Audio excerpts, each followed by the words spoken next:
آپ کو پتہ ہے کہ ہمارے دین کے اندر جو شراب کو حرام کیا گیا وہ 3 فیزز پہ کیا گیا. سب سے پہلے جو آیت نازل ہوئی سورۃ البقرہ کی آیت نازل ہوئی تھی کہ جس میں اللہ تعالیٰ نے فرمایا کہ یسألونک عن الخمر والمیسر قل فیہما اثم کبیر ومنافع للناس، کہ اے نبی صلی اللہ علیہ وسلم یہ آپ سے جوئے. اچھا مزے کی بات یہ ہے کہ جوا جو ہے یہ بھی ایڈکٹیو بیہیویئر ہے. ایون DSM-5 جو آپ کا ہے، DSM کہتے ہیں یہ جو آپ کا جو سائیکولوجیکل ڈیزیزز کے بارے میں جو مینول تیار کیا گیا ہے نا امریکن سائیکولوجیکل ایسوسی ایشن نے، پوری دنیا کے اندر وہ ریفرنس کے طور پہ یوز کیا جاتا ہے. اصل میں وہ ایک بیسیکلی مینول ہے، ایک ایسی کتاب ہے جس کے اندر بیہیویئر، ایڈکٹیو بیہیویئر اور سائیکولوجیکل پرابلمز یا مینٹل ہیلتھ پرابلمز کو لسٹ ڈاؤن کیا گیا کہ ہمارے نزدیک سائیکولوجیکل اسٹڈیز کی بیسس میں یہ مینٹل ہیلتھ پرابلم ہے. تو باقاعدہ جوا جو ہے، جوا میسر، یہ باقاعدہ ایڈکٹیو بیہیویئر کے اندر اس کو as a mental disorder کے طور پہ اس کے اندر ریکارڈ آج تک موجود ہے. تو یہ لوگ جو کسینوز بناتے ہیں نا، یہ باقاعدہ ایون حالانکہ اس کا تعلق دین سے، انہوں نے دینی بنیاد پہ نہیں کیا ہوا کچھ بھی، لیکن ایکچوئل میں they have realize based on their studies کہ جوا اٹ سیلف، جس بندے کو جوئے کی لت پڑ جاتی ہے وہ ایسے ہی جیسے وہ ایڈکٹ ہو جاتا ہے اس سے. اور آپ نے زندگی دیکھی، آپ نے لوگوں کی دیکھی ہوگی جن کو جوئے کی لت پڑتی ہے نا، پھر وہ اللہ معاف کرے وہ سب کچھ بیچ دیتے ہیں، وہ اپنا آپ بھی بیچ دیتے ہیں معاذ اللہ، بعض اوقات اس لیول پہ وہ چلے جاتے ہیں. تو باقاعدہ ایڈکٹیو بیہیویئرز ہیں. اللہ تعالیٰ قرآن مجید میں فرماتے ہیں کہ نبی صلی اللہ علیہ وسلم یہ آپ سے جوئے کے بارے میں اور آپ سے شراب کے بارے میں پوچھتے ہیں، ان کو کہیے کہ فیہما اثم کبیر ومنافع للناس، اس میں گناہ اور نقصان زیادہ ہے لیکن کچھ نہ کچھ بینیفٹس ہیں. تو علماء کہتے ہیں کہ بہت سے صحابہ نے جب یہ آیت نازل ہوئی تو چھوڑ دیا یہ کہتے ہوئے کہ یار جس چیز کے اندر نقصان زیادہ ہے why should I indulge into that. تو کچھ صحابہ نے وہی نہ کر دی اور ادھر اسی وقت ہی چھوڑ دیا. کچھ لوگوں کے لیے اتنا ہی کافی تھا لیکن کچھ لوگوں کے لیے بھی اتنا کافی نہیں تھا. دے سیڈ اچھا چلو یار فائدہ تو ہے نا، کچھ نہ کچھ فائدہ تو ہے نا، 100% حرام تو نہیں ہے نا، تو لیٹ می انجوائے دیٹ. تو ہمارے ہاں بھی زیادہ تر ماشاءاللہ یہی کرتے ہیں. بہرحال پھر اس کے بعد کچھ دیر کے بعد سورۃ النساء کی آیت نازل ہوئی اور سورۃ النساء کی آیت نمبر 43 میں اللہ نے فرمایا یا ایھا الذین، پھر اللہ نے تھوڑی دیر بعد حکم نازل کیا لا تقربوا الصلاۃ وانتم سکارى حتى تعلموا ما تقولون. کچھ کنڈیشنز اور کچھ چیکس لگا دیے کہ نماز کے قریب نہ آؤ یہاں تک کہ تمہیں پتہ چل جائے کہ تم کیا کہہ رہے ہو. تو نشے کی حالت میں نماز نہیں پڑھنی. اب یہ دوسرا حکم تھا کہ بھئی اب اس کو پریکٹیکلی لائف کے اندر اس کی حرمت کچھ نہ کچھ سفیئر کے اندر منع کرنا شروع کر دی، جس طریقے سے امریکہ کے اندر بھی ہوا.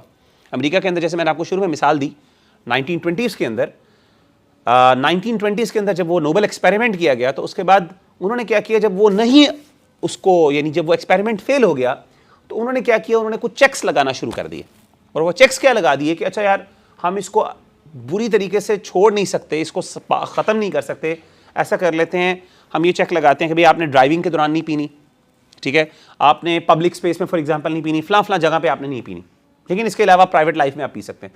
پھر انہوں نے یہ بھی کیا کہ ایک سیف کنزمپشن کا ایک بار بھی انہوں نے سیٹ کر دیا کہ اتنی جو کنزمپشن ہے الکوہل کی وہ سیف ہے، اس سے اوپر ہوگی ایک دن کے اندر تو وہ آپ کے لیے نقصان دہ ہے. لیکن ریسنٹ اسٹڈیز کے اندر یہ باقاعدہ آلموسٹ کنسنسس اس کے اوپر ہو چکا ہے کہ کوئی بھی سیف کنزمپشن آف الکوہل کا لیول نہیں ہے. اٹس ٹوٹلی ایون ایک گھونٹ بھی اس کا آپ کے لیے نقصان دہ.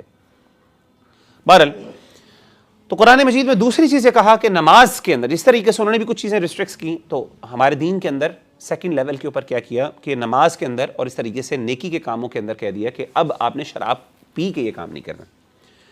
تو علماء کہتے ہیں کہ پھر کچھ لوگوں نے یہ دیکھا کہ یار ٹھیک ہے کہ اب نماز کے اندر یہ مطلب اتنی ناپاک چیز ہے کہ ہم شراب کے بعد نماز نہیں پڑھ سکتے، تو let us actually overcome that.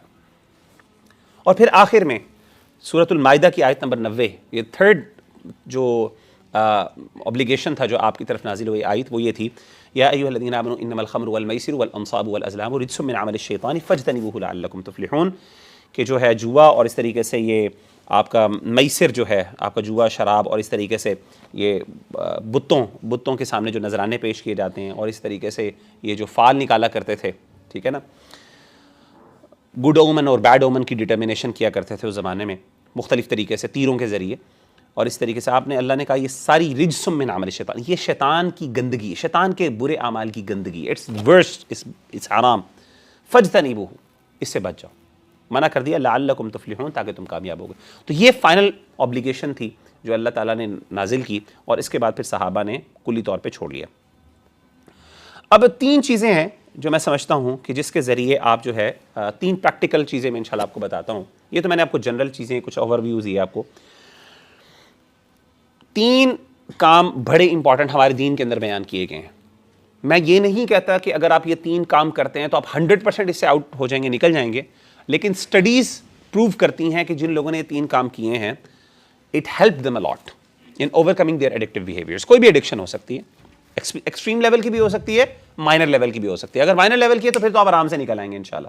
لیکن اگر ایکسٹریم لیول کے ایڈکٹیو بیہیویئرز ہیں جیسے ہیروئن ہے یا اس طرح کی چیزیں ہوں گی, اللہ معاف کرے, یا اس طرح کی ایڈکشن میں اگر آپ ہیں تو, یا پھر اور کوئی سیریس قسم کے ڈرگز ہیں, تو اس کے اندر پھر آپ کو جو ہے وہ مینٹل یعنی ایکسٹرنل ہیلپ کے ساتھ یہ کام کر رہے ہیں.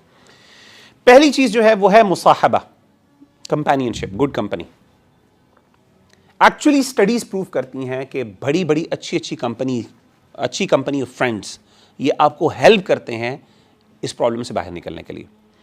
یہ میں نے آپ کو جو معظم بیگ کی بات بتائی تھی, یہ اپنے اسی انٹرویو کے اندر بتاتے ہیں کہ اس خاتون نے یہ کہا تھا کہ جس طریقے سے آپ کی بانڈنگ تھی نا, جو بھائی جس طریقے سے یو وڈ انجور یہ سارا ٹارچر اور یہ سب کچھ, اٹ واز این انسپریشن.